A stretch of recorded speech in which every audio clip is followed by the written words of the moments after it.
नमस्कार, स्वागत है आपका। मैं हूं आपके साथ आसिफ खान। पेगासस जासूसी को लेकर एक बहुत बड़ी खबर आ रही है। बहुत बड़ा आरोप केंद्र सरकार के ऊपर लगाया है वरिष्ठ वकील देश के प्रशांत भूषण ने। प्रशांत भूषण ने कहा कि साल 2016 और 17 में जो एनएसए का बजट था उसको 10 गुना ज़्यादा बढ़ा दिया, क्योंकि जासूसी कराने में सरकार को बहुत ज़्यादा पैसे की ज़रूरत थी, इसीलिए इसका बजट बढ़ाया है। ये आरोप प्रशांत भूषण के हैं।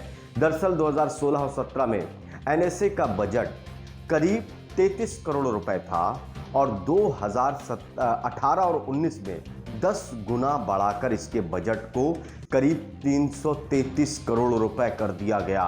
यानी कि 10 गुना ज़्यादा खर्चे की ज़रूरत थी, ज़्यादा पैसे की ज़रूरत थी, इसलिए सरकार ने इसके बजट को 10 गुना ज़्यादा बढ़ा दिया। साइबर सुरक्षा को लेकर यहाँ पर पैसा खर्च करना था। प्रशांत भूषण वरिष्ठ वकील, सामाजिक कार्यकर्ता, बड़े गंभीर आरोप उन्होंने लगाए हैं सरकार के ऊपर और तथ्य दिए हैं कि देखिए, साइबर सुरक्षा को लेकर जो बजट बढ़ाया गया, सरकार ने कहाँ पैसे खर्च किए।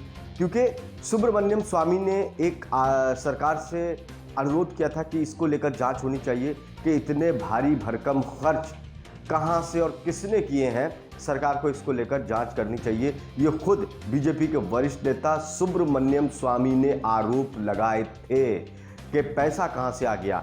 अब उस पैसे का डाटा दिया है, डिटेल दी है प्रशांत भूषण ने। उन्होंने कहा कि इसीलिए शक सरकार के ऊपर और ज़्यादा चला जाता है, क्योंकि 2018 और 19 का बजट जो है वो एनएसए का एकदम 10 गुना ज़्यादा बढ़ा दिया। यानी कि प्रशांत भूषण ये आरोप लगा रहे हैं कि जो ये कहा जा रहा था कि इतने बड़ा खर्च कहाँ किया गया है, तो ये खर्च जो है वो यहाँ से निकाला गया। बजट सरकार ने यहाँ पर बढ़ाया है एनएसए का 300 करोड़ रुपए का बजट बढ़ा दिया।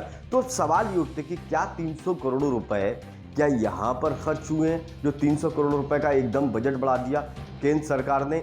अब सवाल जो है, अगर एनएसए के ऊपर लग रहे हैं तो सवाल अजीत डोभाल के ऊपर जाते। क्या अजीत डोभाल के इशारे पर सब कुछ हो रहा था? जो प्रशांत भूषण कह रहे थे कि एनएसए की तो पूरी जिम्मेदारी जो है वो अजीत डोभाल के पास है, तो क्या अजीत डोभाल के इशारे पर ये सब कुछ फ़ोन टैपिंग हुई है?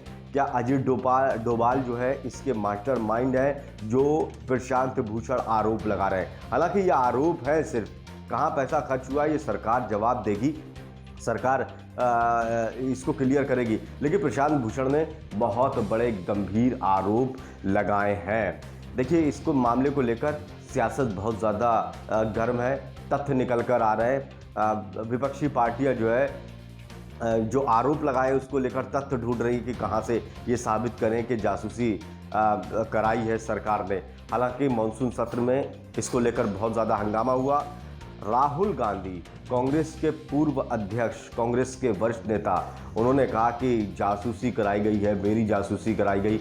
मुझे कई अधिकारियों ने फ़ोन करके बोला कि शराब की जासूसी कराई जा रही है, फ़ोन टैप किए जा रहे हैं। ये आरोप राहुल गांधी ने लगाया। राहुल गांधी ने कहा कि उनको मालूम था कि उनका फ़ोन टैप हो रहा है, हैक है, फ़ोन टैपिंग सरकार करा रही है।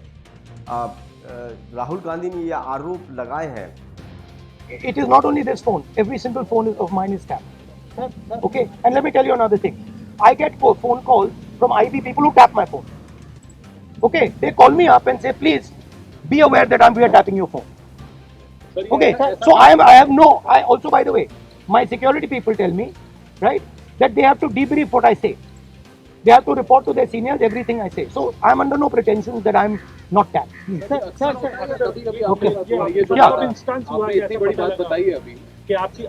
ये 3-4 बार मेरे साथ हुआ है। ठीक है, मेरे फ्रेंड्स को फोन किया जाता है, उनको कहा जाता है कि आप राहुल गांधी को बता दीजिए कि हमारी उसकी टैपिंग हुई। तो अब सरकार क्या इस मामले को लेकर घिर गई? क्या सरकार की मुश्किलें बहुत ज़्यादा बढ़ गई हैं? क्योंकि मानसून सत्र चल रहा है और इसमें एक के बाद एक आरोप लग रहे हैं, तथ्य आ रहे हैं जो प्रशांत भूषण ने लगाए। तो क्या अब ये जो प्रशांत भूषण ने ट्वीट करके आरोप सरकार के ऊपर लगाए, तो क्या अब मसला और भी ज़्यादा गर्म हो जाएगा?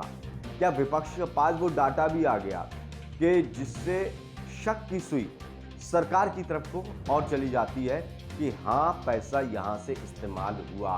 तो क्या सरकार अब जासूसी कांड को लेकर बड़ा मुश्किल में है? हालांकि सरकार पहले ही कह रही है कि इस मामले से कोई लेना देना है नहीं, सरकार ने किसी के फ़ोन टैप नहीं कराए। यूपीए सरकार के दौरान फ़ोन टैपिंग होती थी। हमें तो विकास के काम करना है, हमें फ़ोन टैपिंग से कोई लेना देना नहीं। लेकिन सवाल ये उठता है कि क्या प्रशांत भूषण के आरोप के बाद देश की राजनीति और भी ज़्यादा गर्म हो जाएगी? क्या विपक्ष के पास वो आंकड़े आ गए जो प्रशांत भूषण ने दिए हैं? ऐसे में सरकार क्या करेगी, ये आने वाला वक्त ही बताएगा।